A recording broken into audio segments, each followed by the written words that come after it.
Techno music was created in Detroit back in the mid to late 80s, and it's credited to Juan Atkins, Derek May, and Kevin Saunderson. If you ask somebody from Detroit that was around in the beginnings of the music, what is techno music, they would say, oh, that's Derek, that's Juan, that's the guys.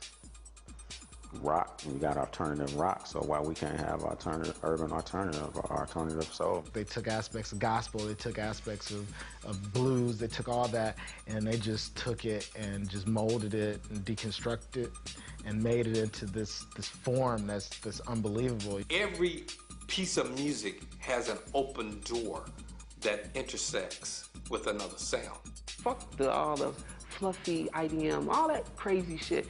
This is the real facts of how this shit started. It was just breaking overseas. There wasn't money, there wasn't fame. It was just music. And it was just futuristic music and sounds that you'd never heard before.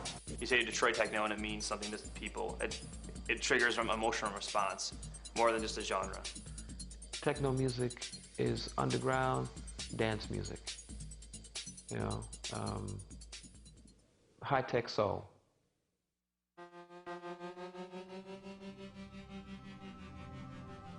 Detroit can be a heaven for some, it can be a hell for others. This is the back of the house where the stuff got made. I think it has to be said that Detroit is an unrelenting success story.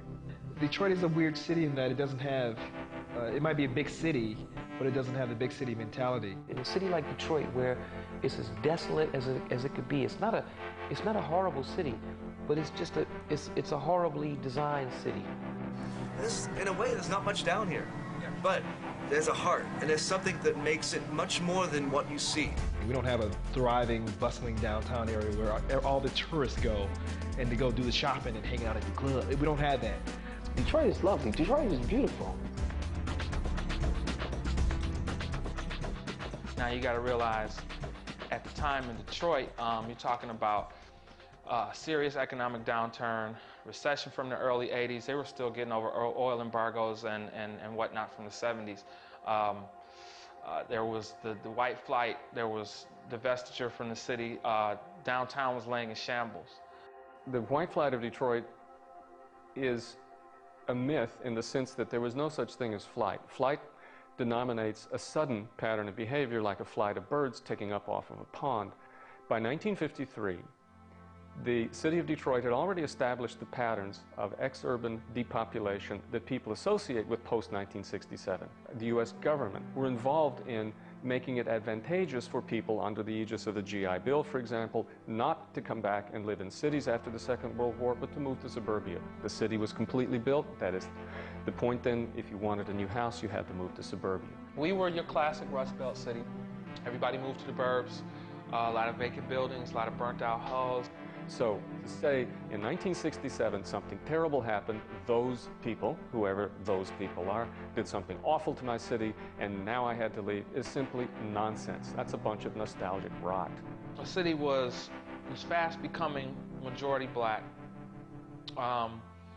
We didn't have a lot of resources.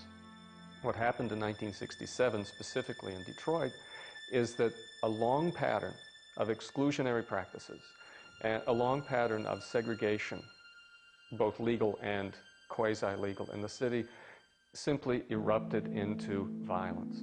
How do you feel about it? I think that if they pull the troops out, then detention would be all over and everybody would go back to normal.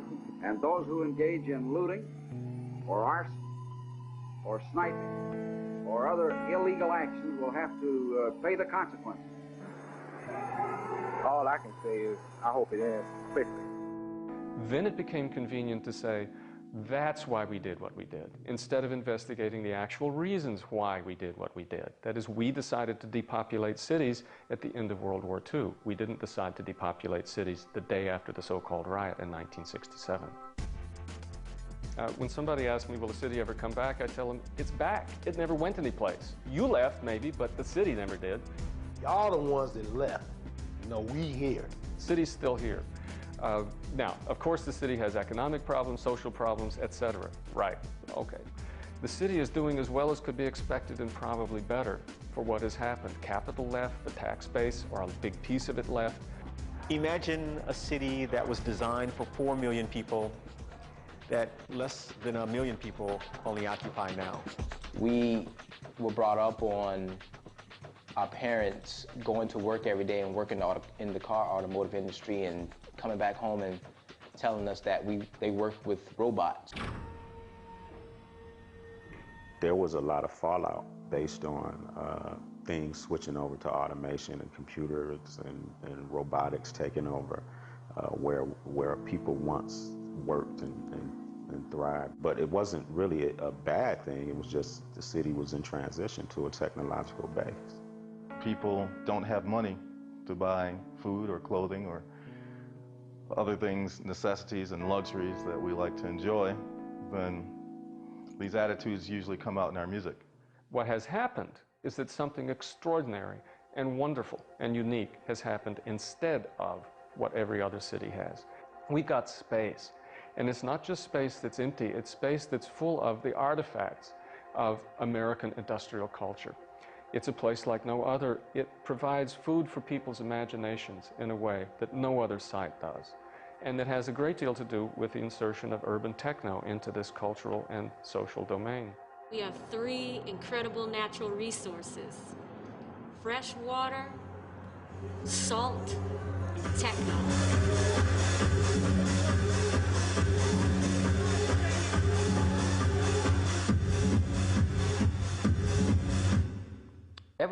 I do not remember Detroit changing since I was a little boy.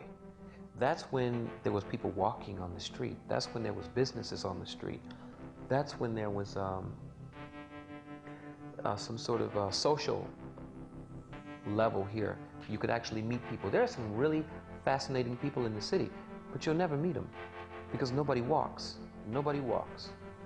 Nobody talks, and so nobody walks. So nobody talks, nobody walks, nobody walks, nobody talks. It can get pretty boring at times.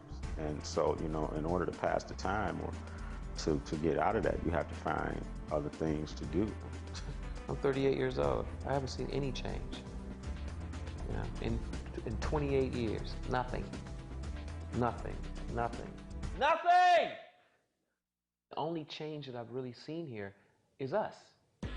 You know, we have changed, but the city has not.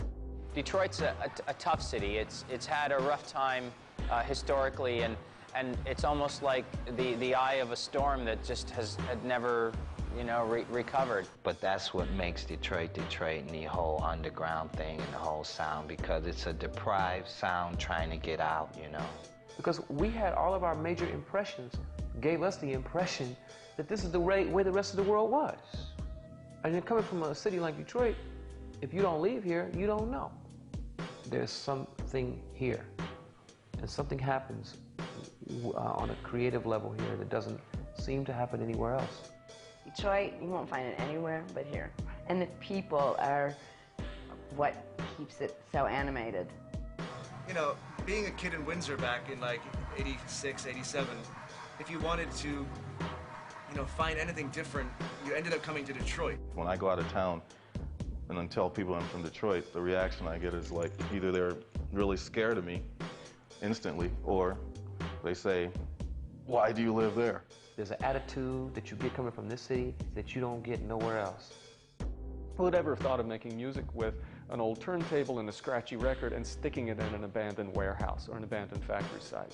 I'll tell you who thought of it, people in Detroit. That's who did. Techno, the first time I heard the word was probably through Juan Atkins. It came about from Alvin Toffler's Future Shock. The Techno Rebels is where that term comes from, and it's because they took technology and they made it a black secret. Juan was the one that came out and emphatically said techno. And at first, the compilation was going to be called The House Sound of Detroit. But the track that I submitted was called Techno Music.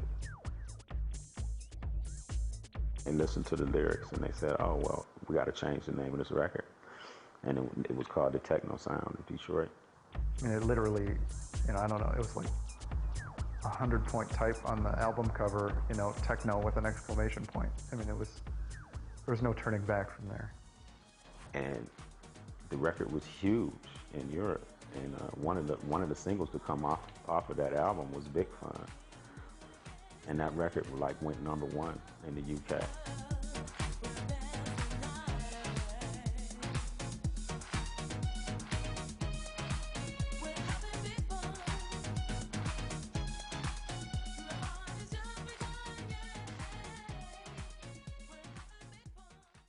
Basically, techno is usually 4 on the floor, boom, boom, boom, boom, with the tick, boom, tick, boom, tick, boom, tss, tss.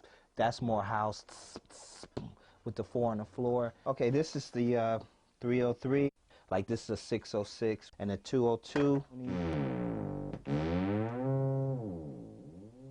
These are just like, they look like toys, but they really can do a lot of damage if you're making it good.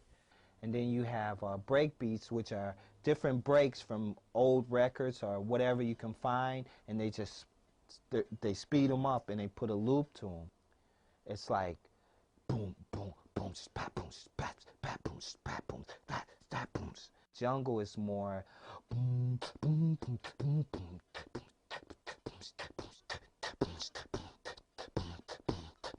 that's more like the jungle sound. I probably don't know what the hell I'm talking about, and you probably don't know what the hell I'm talking about, but somehow we'll get there, right? Things have been influencing, I think, this sound since guys like Raymond Scott and the Manhattan Research Project. Kraftwerk has to be given an acknowledgement because everybody thought they were a joke. Basically, techno, the deep, deep roots are like Kraftwerk, Soul Sonic Force. From disco, Giorgio Moroder. I mean, that's the first time we heard tech stuff. And I was listening to this music with him, records from Kraftwerk and Sly Stone and Cameo and just music in general, you know. You have to name, I think you have to name them all. You cannot expose one person. There was a lot of electronic music. There was Depeche, I mean, I'm not going to go down the line because I can't. I mean, I can't, I'm not, there's Depeche Mode, Thompson Twins, New Order. There were all these type of groups that were making very, very electronic-only type of music. We just coined the phrase techno, but we were definitely influenced by a lot of the Euro sound. A lot of my early music, I mean, of course, George Clinton, P-Funk, that whole thing, I grew up with that, and that was like the group for me. Post-high school years, early college years, everybody got turned on by Chicago. Chicago was the exact forerunner of what the music is today, as far as the concept of really taking some raw spaces, taking some raw systems, taking some raw jocks and some raw music and beating the heck out of it until it just took us over. The innovators of techno per se, of course the guys from Detroit, it's Juan, Kevin, and Derek. Kevin, Juan, and Derek. Derek and Juan and Kevin are truly the masterminds behind that. If it wasn't for them, there would be no techno. The guys who started it all for me. They're remarkable talents. You know, they were just doing it because they loved doing what they did, but I never thought at any moment that it was going to be the phenomenon of what it's become. I want to say a special thanks. Juan isn't here tonight, but without Juan, he's the originator. Derek is the innovator. They call me the elevator. And we worked as a team, and we're just truly blessed. They were doing just some phenomenal stuff with these makeshift living room studios, and they were producing some of the hardest core house music that you would ever have heard. It's not easy to do that. I mean, a lot of the stuff early stuff that Derek and some of those guys did with Triggered, man, it took hours to do that kind of stuff. You know, it wasn't alternative, it wasn't electro, it was something in between. And the more I heard it, the more, like, you know, that kind of grabbed me and kind of pulled me in deeper and deeper and deeper until I was in the middle of it all. And I call them the masters because they mastered the art of putting all that music together and making you dance for 6 or 7 hours straight and taking you wherever they wanted you to go.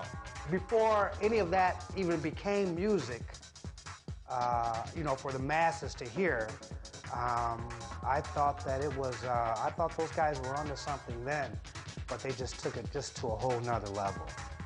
Whole nother level.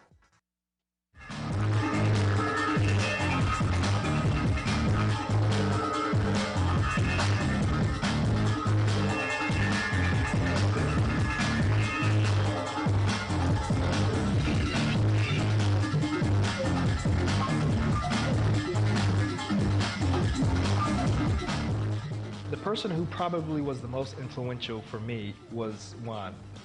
Juan Atkins has changed a lot of people's lives, and I'm sure he knows it, but he's the one. You know, Juan is on a whole different level.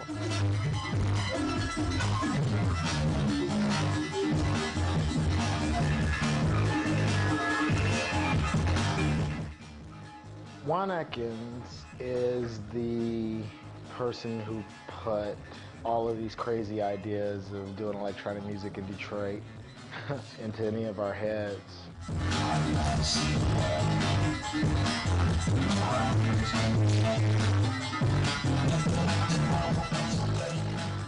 Juan is a creative genius. And actually, his track, The Chase, was the track that influenced me to make music. Juan was definitely the most influential, who got the curiosity going about this electronic style of music. Some of the highest highs I've ever experienced in my life were with Juan Atkins at the wheels. Juan was always the quiet, really quiet type. I didn't even realize he made music until, you know, after knowing him maybe a year and a half. Happened to go by the studio. Juan had a studio, and Derek took me by there unexpectedly. That's when I knew he was doing something pretty creative.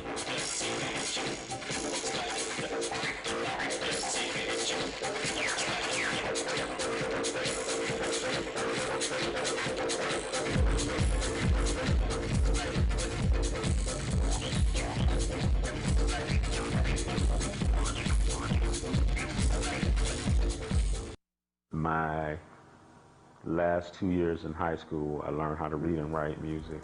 Took music theory courses, Theory 1, Theory 2.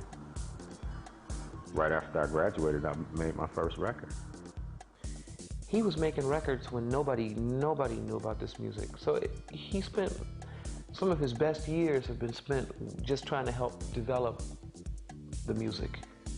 You know, just trying to put the music on a level where it existed. After I graduated, I met this guy, Rick Davis, and we both formed this group called Cybertron and released a record called Alleys of Your Mind. One night, Juan Atkins came to him. They had this tape, dun, dun, dun, dun, and I was listening to it. I said, wow, man, I like this. Told them to hold on 1 second, and they were sitting out in the lobby, and we had a radio in the lobby. All of a sudden, they heard your song come on the radio, and it blew their minds. It blew my mind, too.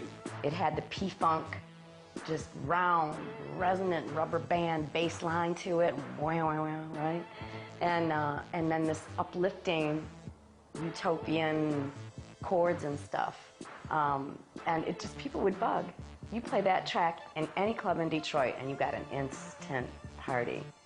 And started Metroplex and another group, myself, which I call Model 500. And I started this label and released my first Model 500 record around '85 called No UFOs and The Future.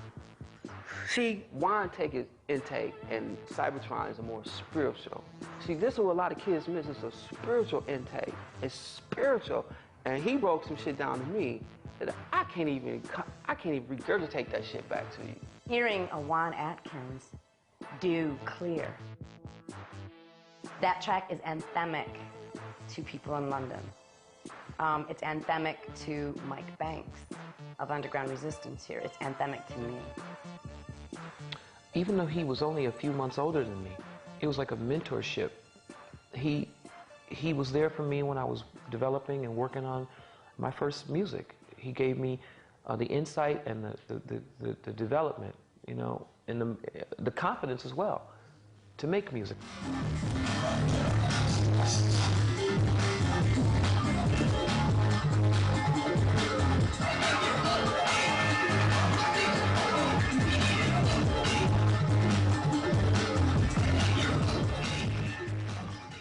rest of the world just caught up. They're just starting to acknowledge what this individual did.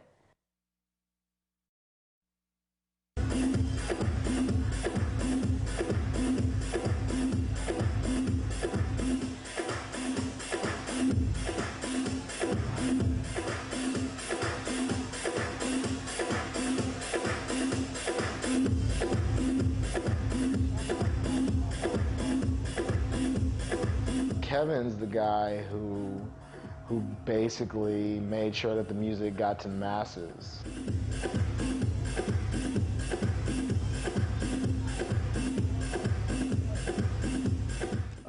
Is one of the coolest guys I know, the most down-to-earth person I know, especially considering what he's done for the music and the things that he's into, and I have a lot of respect for what he did with Inner City, and I mean, he was one of the first guys who had like a crossover hit.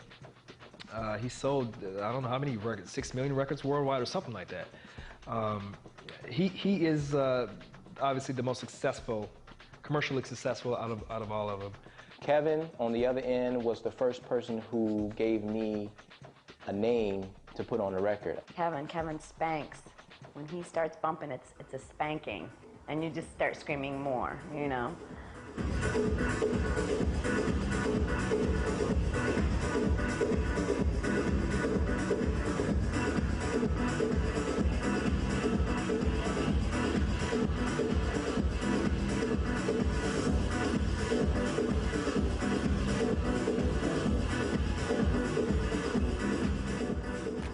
My influences were pretty broad, I think, but dance-wise, disco-related stuff with a consistent pulse always seemed to grab my attention more. I remember we did a club on a Monday night called Spectrum with Paul Oakenfold many years ago, and one of the biggest records was Good Life. You wanna go, it's a good life.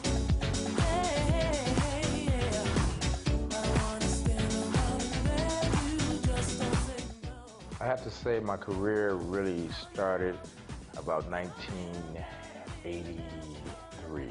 The reason I think I started is because of Derek May. Let me clear this up real quick. Kevin told you that he took me down back in the day, right? You know, okay. We had a little fight before we became friends. Yeah. That's how we met. Derek used to get on my nerves, basically. He was, you know, he was always off with the mouth. Fucking asshole. Yeah, he beat me up. And I beat him up. Well, let me see. I can't really top that because that did happen. But the circumstances weren't as he told them, whatever he may have told you. He actually tapped me on the shoulder, and when I turned around, he punched me. So it wasn't as if we were out in the yard, two guys going at it, he took me down. This guy, this bigger than me guy, okay, knew, everybody in the school knew he was gonna do it. So he walked up to me, he tapped me on the shoulder, because I think we had bet on the Super Bowl. And I decided I wasn't gonna pay him, you know? So he tapped me on the shoulder, I turned around and he socked me in the nose and hit me in the mouth. He knocked me out, you know? That's right, but somehow from that, I don't know how it's possible, but we became best friends. Became the best of friends, which is amazing. I think, you know, he said, I'm just not gonna say nothing about this guy anymore. You know, I was big too. Fucking Kevin, should kill him. But see, now I'm a little bit quicker and faster than him now. You know, so I can get inside and boom, boom, boom. Isn't that strange? Isn't that weird? Guy gave me a concussion, you know, at the tender age of 14. You know? Juan was making records, and Derek made his first record. Then I wanted to make music too. Kevin was able to put a lot of hybrids into a style.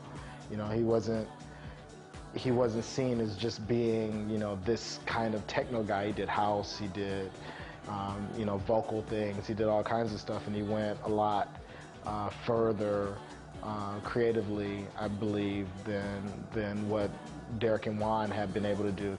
So I went from being underground to having commercial success, but I think because of the timing, because of the vision, because of the sound, it was a lot of things that played important roles in that success. Super nice guy. Anyone could walk up and talk to Kevin and have a conversation with him. You know, without him, I think that techno wouldn't be anywhere that it is now.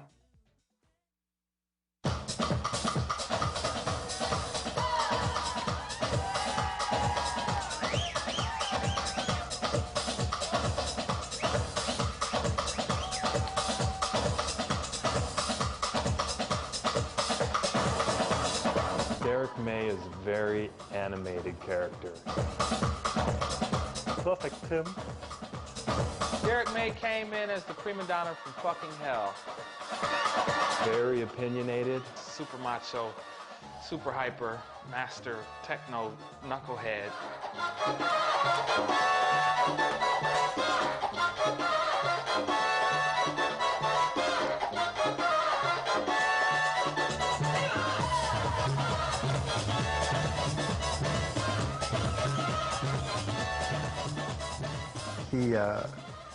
He has this persona for the media, and then there's Derek, and they're pretty different people. Me and my boys was like, that dude's an asshole. And I was like, yeah, you're right. And a couple of people just wanted to sock him because, you know, he was shooting his mouth off. Because he would say, you know, why the fuck you ain't doing it this way? You know, why the fuck you want to do that? Why are you doing this? Why are you doing that? You know, do it this way. Why are you stupid? You know, to anybody, it didn't matter who the fuck it was, you know. He's the most unique out of anybody I know, probably. Derek, he's got personality traits that everybody wants, and he's got some that nobody wants. He's a classic artist. I've been knowing Derek since middle school. When I moved to Belleville like in 9th grade, and from Detroit. Kevin, I'm out here in Chicago. They got great music. It's a great scene. And I'm moving back to Detroit, you know. Let's hook up. I seen that he was really into the music. He was into it before I left, but his level had changed of the music. He's seen something that I was unaware of. Although I started making music 5 years or 7 years before Derek started making music, he was always around. And he always watched the process, and I can remember him always saying to me, one day I'm gonna make a record. You know, he always said that to me, and then eventually he made his record, and he done real well. And he had a roommate, Art Payne, and they were making music, and they asked me to come over and listen to it. It was very different. It was techno. It was no such thing at the time. But here I was listening to this music, and I thought it was kind of good. I have the very drum machine where Strings of Life was produced on right downstairs. He was trying to find whatever warehouse space he could get his hands on, and whatever sound system he could get his hands on, however he could get his hands on it, to hold these late night dance-a-thons, basically. And then look what he did. He blew up worldwide. I always thought he was great.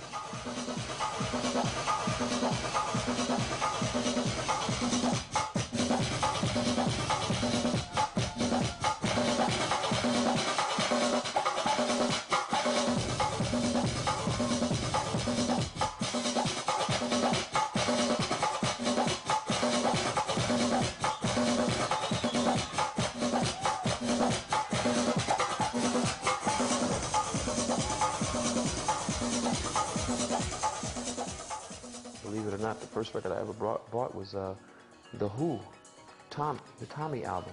Don't ask me why. I mean, I have no idea why a black kid from the city, his first album would be a Tommy record, but I wanted that record. One of the second nights I met Rich, we went to an after party that Derek was playing at, and I was introduced. It was cool, you know, hey Derek, how's it going? I like your music. And the second time I met him, he remembered my name. And I was very flattered that such a famous guy like Derek would remember little old me. Derek opened up his doors and his heart to myself and a lot of people. Derek is a very open guy. Derek, on the other end, he brought out the artistic development and the musicianship into what I was doing. Derek has always been very motivated to make his music part of the mainstream. to be part of something that you could turn on when you wanted to be part of something that you could go buy, you know, in a store, and not just for his own economic elevation, but for just the elevation of the music. The man is rabid about that music. Well, normally the process for me in writing a song completely overall is I get butt-ass naked. I put some hot oil all on, you know, and I shake it up real good. And I sit on down with some baked beans and some lemon heads. When I get down, Boston baked beans. And I get down, I'll be farting, and I'll be making tracks.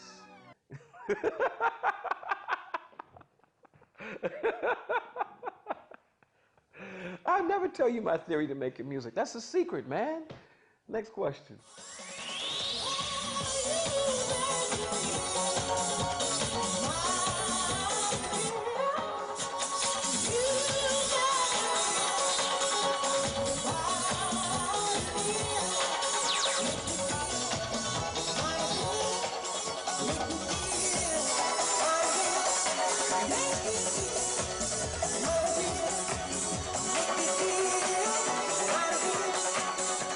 I liked what he was doing artistically, not just wanting to make music for the sake of making money. He has this energy that is so buoyant, and it comes through in his music. Quit talking about Derek May, because he said some nice things about me, so I won't go off on him no more.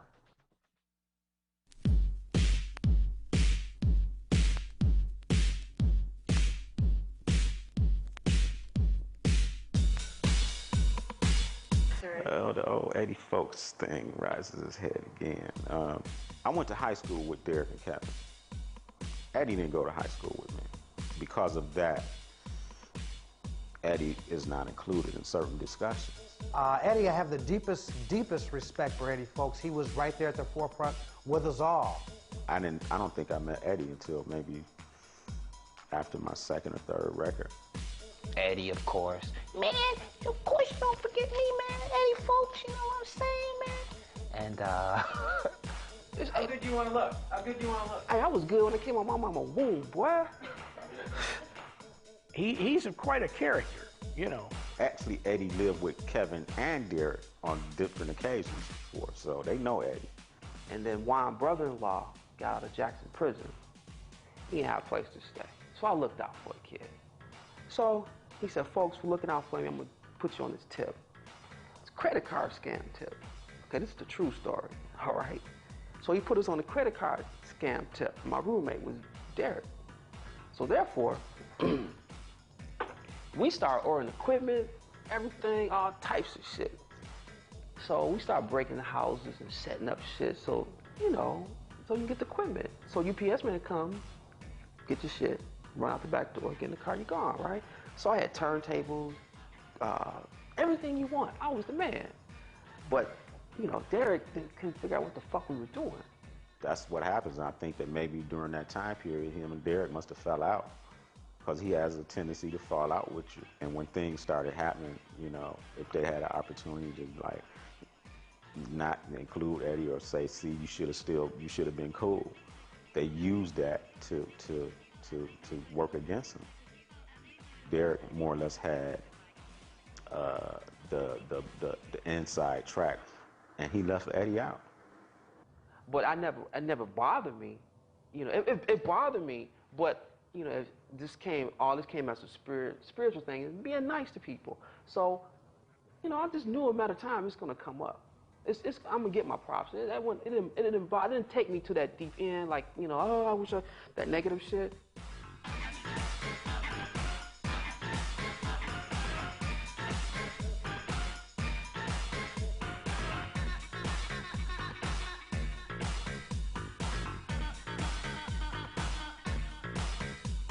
I was so high, and I had smoking some bud, and I was mixing. I wanted to make this mixtape, and I just left the fader in there. And you know how when you're high, your shit be going. And I knew what these two songs were, but when they came together, I said, damn, that's the third song. He says, hey, he said, I want you to write something in that record for me, you know? I said, okay, Eddie, what do you want me to put? He says, yeah. He says, I got all these loops in there, you know, I got a loop here and a loop from there and a loop.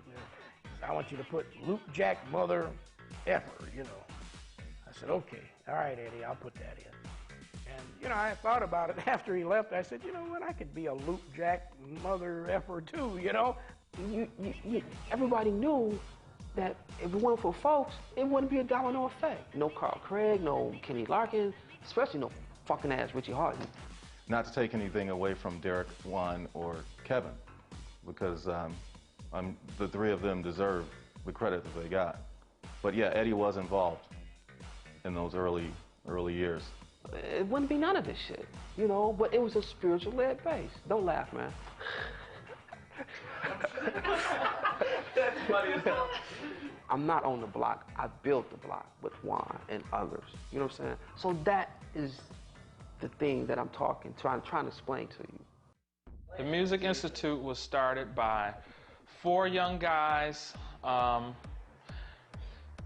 with just a heavy-duty background in partying and house music. Myself, Alton Miller, Anthony Pearson, and my brother-in-law, Frank Moore. They would rent out space in these buildings. And it was in the inner city, downtown. There was a lot of black people going to this Music Institute, which was where Derek, Kevin, and those guys used to spend. Most clubs at that time in Detroit was either punk, top 40, or alternative type things, you know. And then here comes the Institute, which was new, it was different. But it was electronic music. And that's where the music got its real, that's where it vaulted from one level to the next. It was new to everybody. This club was like a shrine overnight. People came from nowhere with no promotion. They just came. You know, my brother and I waited there, we got our memberships, and we went in and we danced because we knew we loved this music. And we knew that was the only place around the area. And at that time, one of the only places on the planet that you could hear this type of music that pure. We didn't know who we would cater to. We didn't know what the heck would happen. I mean, this place was open from midnight until 6 in the morning. They let the kids out of the place at 6 o'clock in the morning, sweaty and beat up. And there was no drugs in there. Kids smoked their weed, they had their drink before they came in, and it was all love in the building. I had no idea it was as influential as it was at the time. Derek has had to sit me down and say, George, man, this is what happened. It was really beautiful. And it was truly the first real underground techno club in the world. Wow, is that right? That's incredible. It was just a dark hole with a strobe light, and it was rocking.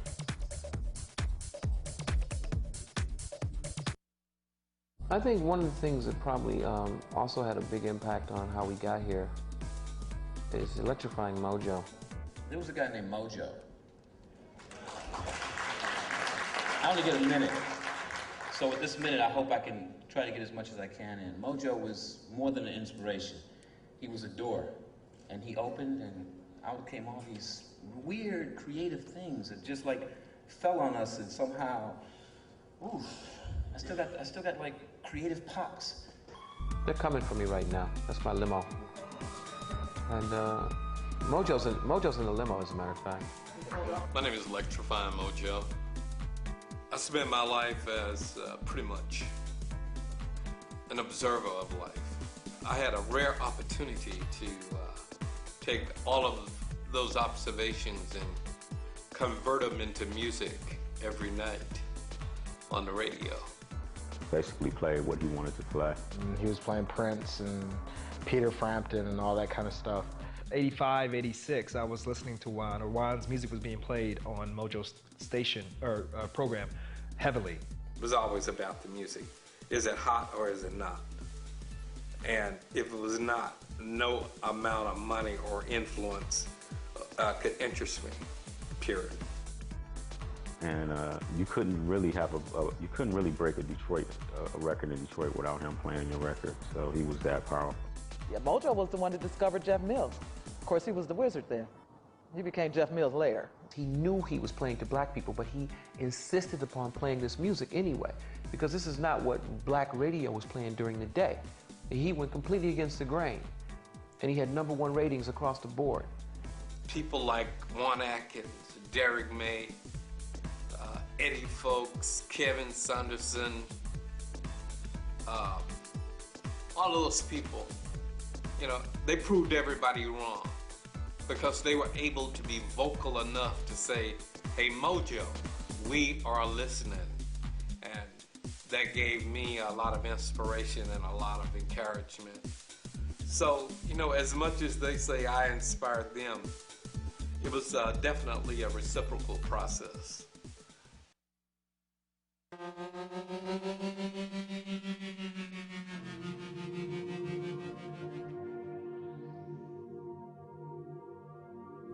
Neil Rushton, that he would eventually be our manager, myself, Kevin, and Juan. And he said, I would love to have you come over here and talk to you more about your music and see if we could develop a relationship and try to help you get a record deal. I was floored. As far as I'm concerned, he was one of the first outsiders that actually came into the circle and was interested in the music and actually had a business direction for it. You know, because actually, Nude Photo was the record that Neil Rushton came over here and picked up. That was the first record he actually heard, which was Derek's record.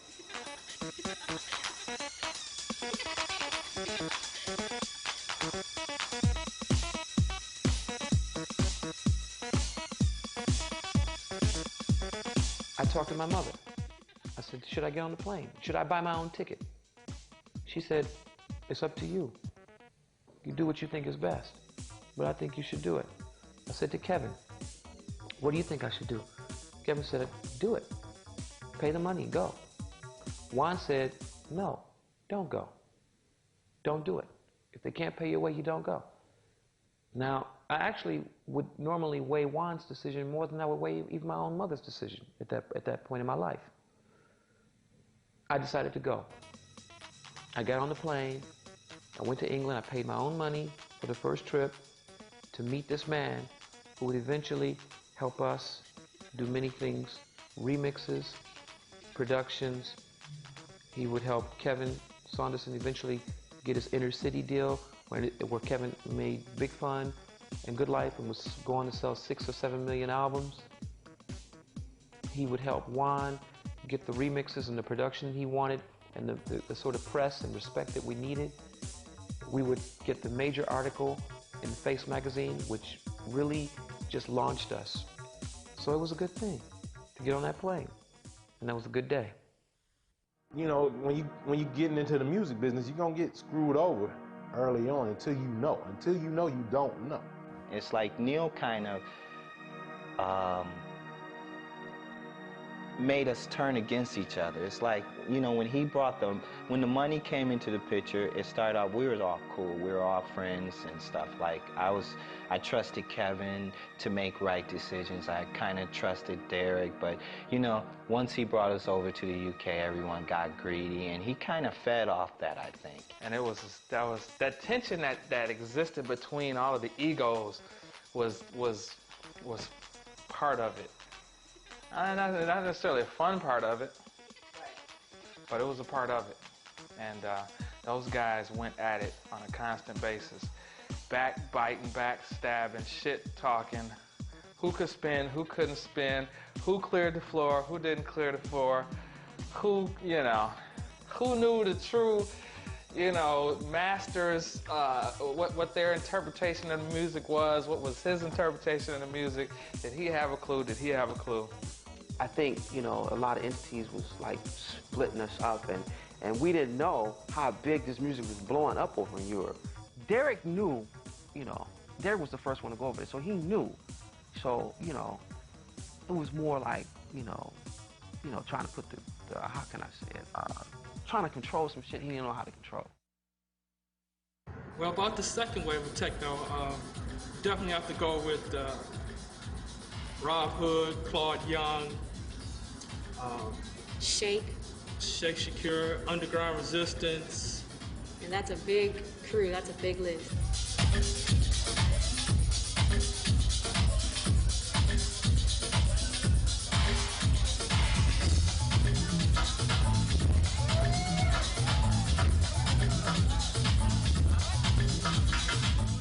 Mike Banks, Jeff Mills, Rob Hood. They kind of woke people up to a darker, harder edge. When I went to Berlin the first time in 1991, I walked into Tresor. I walked downstairs, and I walked into the most intense dance floor I had seen outside of Detroit. And they were playing one of my records. And I walked through the crowd, through the smoke, and who was playing it? Jeff Mills. It was one of the most powerful experiences of my life. Mike Banks and I, we had made the very first release from Underground Resistance, which was a vocal track called Your Time Is Up. I took it home to my mother because I wanted her to see why we were staying up so late at night. So I let her hear it, and she listened to it, and she said, it's nice, but it needs more bass. So I thought, you know, I think she's right, you know. So we went back and we remixed it again, and she was right, and it sounded much better. Mike and the UR posse, probably, like, you know, without those guys, for sure we wouldn't be here, because in the early days, Plus 8 and UR were really kind of the driving force for a little while. And it was, we had a little bit of, you know, Mike even says it now, it was like a little bit of sonic warfare going back and forth. They were shooting records out that were blowing our heads. And every time we thought we had come up with something really amazing, they'd shoot something back to us. We'd go back to the studio, I'd be like, Dan, man, we gotta make something better. Mike Banks, who is somebody I admire a great deal, and one of my musical heroes. I remember doing gigs, Mike Banks and myself, for little to no money at all. But it was the love of the music that kept us striving, you know, kept us going forward. He's got a personality on him. Mike is a man's man. He don't take no shit from nobody, you know.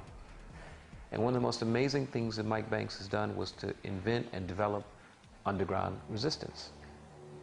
And the whole sort of mentality behind underground resistance is a real relation to the city itself. Because there's this mystery and this mystique about Detroit from the outside looking in, you know? It's as if it's a city with tumbleweeds, and just like people just sort of, you know, like the gunslinger comes to town mentality. I can remember going to Italy once, about 10 years ago. People were going crazy over underground resistance and they weren't even there. It was as if somebody came along to Italy and just took a helicopter and just dropped a ton of t-shirts in Rome. You know, because every other kid I saw on the street had an underground resistance t-shirt. It was like almost like a cult. I guess you could say underground resistance is the sort of the Arkham Asylum of the techno thing here in Detroit. You know, it's where all the guys go when they sort of want to touch the other side. The rave scene kind of came in contact with Detroit City around '93, and it really kind of, you know, literally and figuratively brought new life into the city. It seems like the size of the party is really important, and that has its own problems, of course. It starts to become less about the music and more about a production. You know, that didn't mesh too well with Detroit techno culture. And they're breaking up one right now. And I think one of the people that helped define what Detroit raves and what the Midwestern feeling was all about was Richie Hawtin.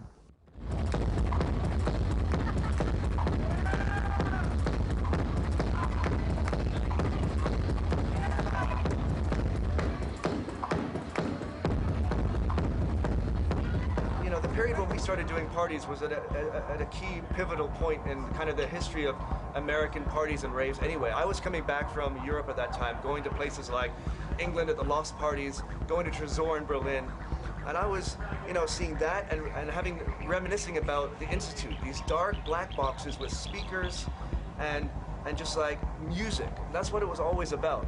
And so the reason we started doing parties in Detroit was to get back to, you know, the original concept. And in a way, you know, our parties were a little bit anti-rave. They were, you know, it was just fucking huge Ciro in Vegas, a strobe light, and because it became so pure again, they became really successful.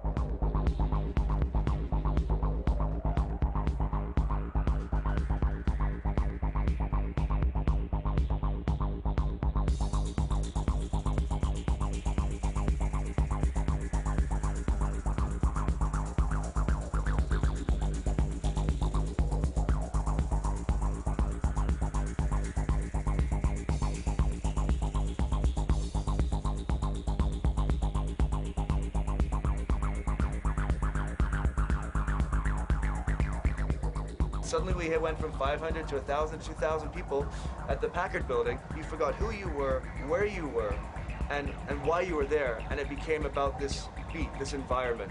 And 8 hours later, we spit you out and you went home. So we love Detroit techno. Yeah. We love techno. Purists in Europe that you can still go play in front of 5,000, 10,000 people that they want to hear good music. They treat DJs like superstars over there. It's really different. It really is. And then you come home, and you know they think your name is Larry and you're a drug dealer. A lot of them can walk down the street here in Detroit and people don't necessarily know who they are. I think it's huge because once again we've touched the world. I mean, you know, some of the artists that you see on this wall being exhibited, I mean, they're just back in Tokyo or London or Paris, doing shows, performing. They're in demand. And people know that they're from Detroit. People know that this is really the mecca of this music, and that's huge. It's a huge statement for our city. You know, following the Motown sound, now it's techno. The big difference between the scenes between the U.S. and Europe is that Europe has a real support level for the club. We don't have. We don't have beer companies, Amstel, Beck's, whoever it might be, supporting or backing a nightclub. I think techno's a different story over there. I think the music has a life of its own and has a bigger presence in Europe. Music, because it's music, is one of the only things that I feel that humans have that transcends everything.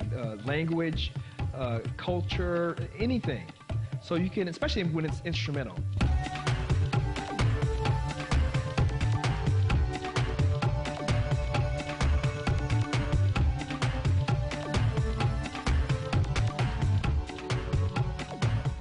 My life, Derek's life, Kevin's life, Kenny, Richie, all these guys, our lives are flying on airplanes. I just played in Bosnia, South Africa. All over Europe, Belgium, France, Netherlands, Austria, Swiss, Germany, and the United States. Turkey, Russia, I've played in Jerusalem, South America. In Berlin, you can still get away with some shit, and that's special. I've done thousands of gigs. I've played in airplanes. I've played in bomb shelters. I've played underwater, almost technically. I've played in the middle of a pool surrounded by water, people splashing water on my records, and I didn't like that because I'm really anal about keeping my records clean. I am, myself and Derek May, driving 3 hours through the Andes Mountains. We saw the stars, we saw the moon, we saw everything. I don't think you can get better than that.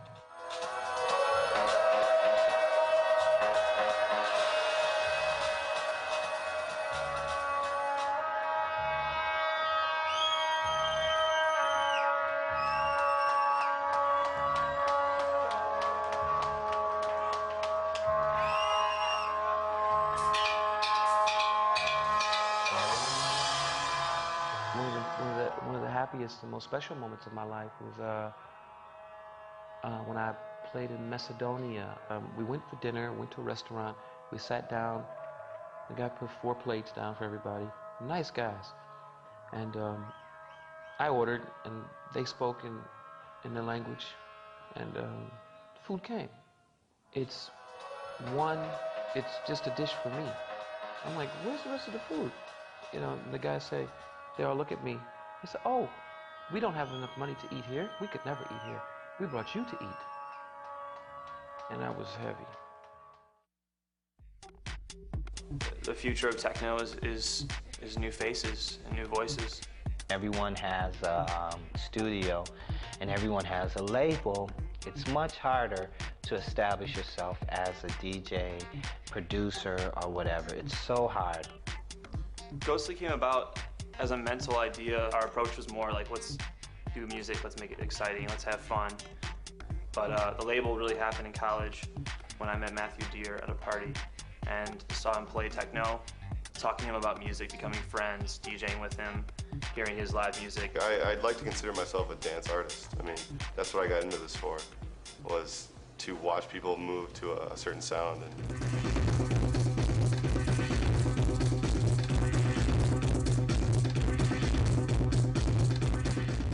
there's gonna be a lot more music, a lot more techno music, but the innovators will rise. You know, those with credibility will rise. People are going to rediscover techno in a big way coming up in the near future. Actually, I hope it will become a little more commercial so people can have a little more respect for it and not look at it as just this underground thing where you can go into a dark place and pop a pill or whatever and go to cyber la la land. It's so many facets of the music, you can't stop it. It's gonna show its head, you know, in a big way. I believe that a lot of people live off the blueprint of what we did, and that's really flattering. That's cool. That makes us feel wonderful, but that doesn't take the music to new levels. I believe that the next wave of electronic music is coming from some black kid that we have no idea, and he's going to get a laptop and he's going to stumble on all the software and all these programs, and he or she is going to be the next thing. It's still a very young genre, and it's still defining itself and going out to all the possible extremes. Once you make music, once you do an art form, it's no longer, it's yours. You created it on that level, but it's no longer yours. You know, it's public domain. It belongs to whoever can get their hands on it. So all the passion and desire and love that we had for what we had done, and we got the great crowd, and oh, we got this real thing for the city because, you know, we hate the city, but we love the city, and this is passion, and we're on a mission, and we're going to do this. We forgot that there's a such thing as the post, mail, trucks, airplanes, shit flies, travels. Somehow, you never know whose hand it's going to end up in. You don't know where it's going to end up in the period. Never dawned upon us that this would go across the world. Just never even thought about it. I'm not taking credit for the advent of electronic music. I mean, of course, electronic music was here way before I started making tracks, but nobody was calling it techno music until I started calling it techno music. You know, they are very modest and even in some cases quiet people. They've, you know, let this monster loose on on the world, and you know, there's no stopping it at this point. That those guys really pioneered it in the direction that it is now. They started with 4/4 beats. They brought it to a 12-inch vinyl format, and we're like, the DJing culture of techno. Not only are they these kind of figurative leaders of this sound, they're still very relevant and very good musicians and DJs.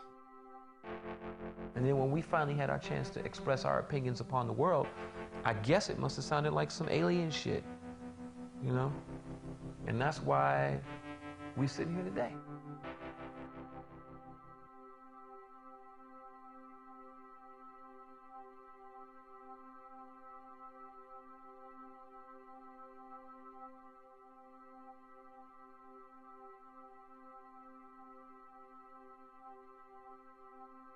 Love takes me away. Love takes me away, away, away.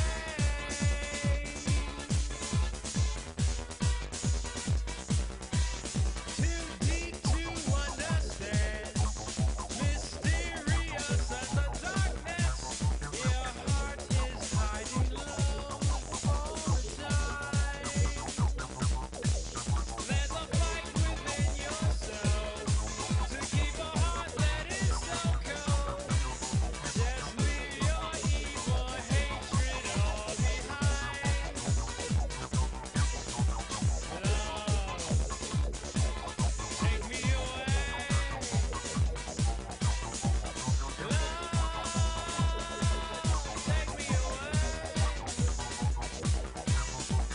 Love, take me away. Love, take me away.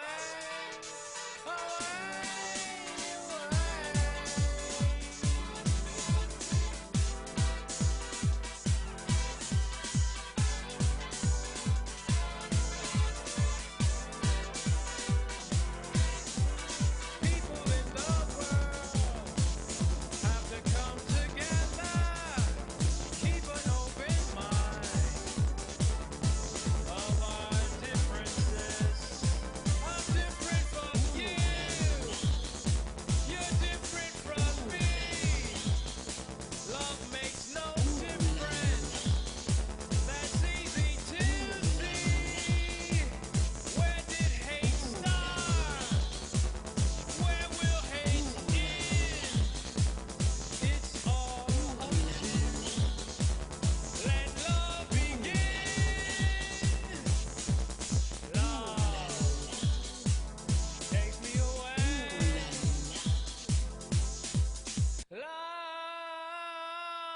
take me away.